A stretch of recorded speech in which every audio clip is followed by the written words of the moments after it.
Hello everybody. I'm going to be judging books only by the first paragraph.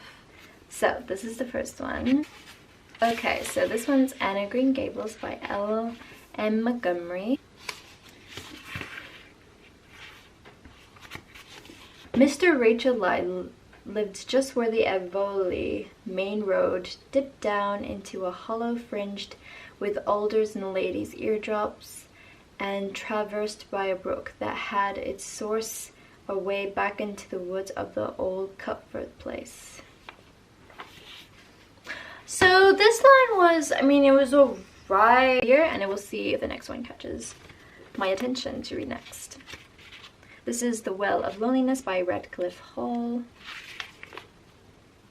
Not very far from Uptown on Severn, between it, in fact, and the Malvern Hills, stands the country seat of the Gordons of Bramley, well-timbered, well-cottaged, well-fenced, and well-watered, having, in this later respect, a stream that forks in exactly the right position to feed two large lakes in the grounds.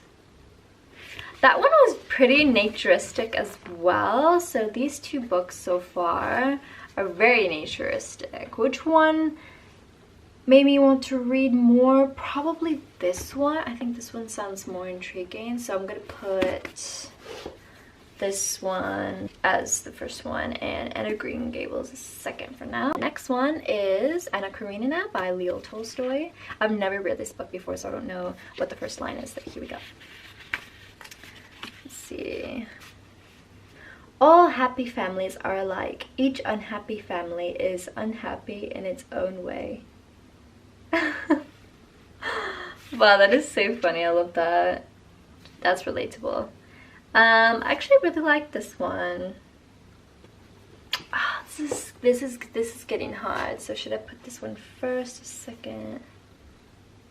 I actually really like that one, so I think I'm gonna put this one at the top. Okay, next book. So this one is Cemetery Boys by Aidan Thomas. Yardriel wasn't technically trespassing because he'd lived in a cemetery his whole life. So this already is telling me that Yardrin is the main character and that he goes to the cemetery often. So that's interesting, but I don't think he was the best line I've ever heard. So I think I'm gonna put this one third in line. Okay, but we still have Anna Karenina that is winning. This is Foster by Claire Keegan, author of Small Things Like These. So now I'm gonna read a paragraph. Early on a Sunday, after Miss Mass in Clonghill, my father, instead of taking me home, drives deep into Wexford towards the coast where my mother's people came from. That is very, simplistic. It's not really grabbing my attention. It's not really standing out there. Well, Anne of Green Gables was a little bit more boring than that, so just gonna leave it like that. So we still have Anna Karenina at the top. Alright, next book. The Dangers of Smoking in Bed by Marina. I don't know how to say your last name.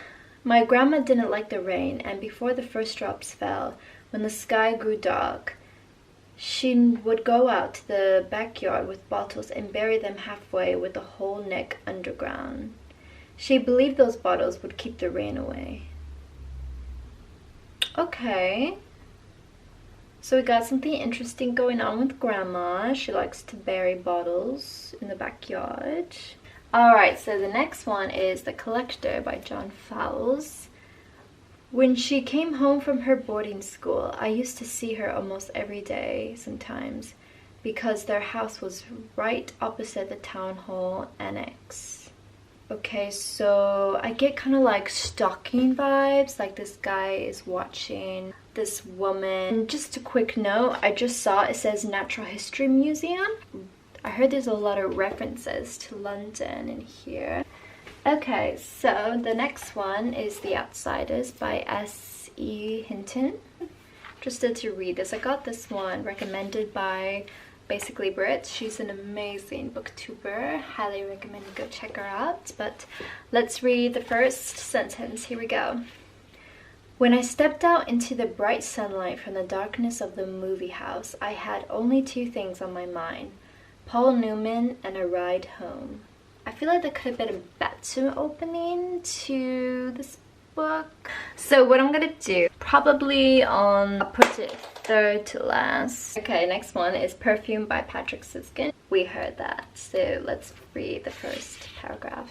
In 18th century France, there lived a man who was one of the most gifted and abominable personages in an era that knew no lack of gifted, abominable personages. Did that just repeat? The only thing that really interests me that this book would be cool is it takes place in 18th century France. I think that's pretty epic. I don't really know how to read this. I think I'm gonna put it by Anna Green Gables. Yeah, that feels better. That was not intriguing enough. I needed something more. But the last book is Evelyn Waugh, Vile Bodies. I'm excited. I want to read this one. Let's read this first sentence. It was clearly going to be a bad crossing. Okay, I'm intrigued. What happens next?